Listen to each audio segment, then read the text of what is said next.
C'est celui du burnous, qu'on retrouve dans différents musées français. Et c'est une tradition qui semble exister déjà au XVIIIe siècle, du XVIIIe siècle, représentant donc un barbaresque enveloppé dans son manteau donc, à Alger, puisqu'on a retrouvé des gravures rupestres à Sighouz, donc dans la wilaya d'Oum el-Bouaghi aujourd'hui en Algérie.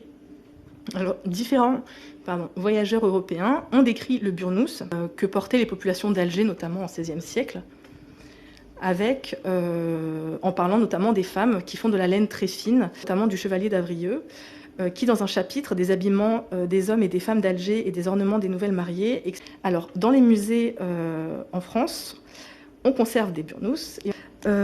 Pour la question de la provenance, le musée indique qu'il s'agirait d'une prise de guerre au soir de la bataille de Waterloo, le 18 juin 1815. Cette cape aurait été trouvée dans l'une des voitures abandonnées de Napoléon. Officiel, donc ce burnous aurait donc été fabriqué entre 1797 et 1805. Alors l'équipe de conservation britannique mentionne toutefois actuellement penser qu'il s'agit d'un cadeau diplomatique d'Alger, éventuellement.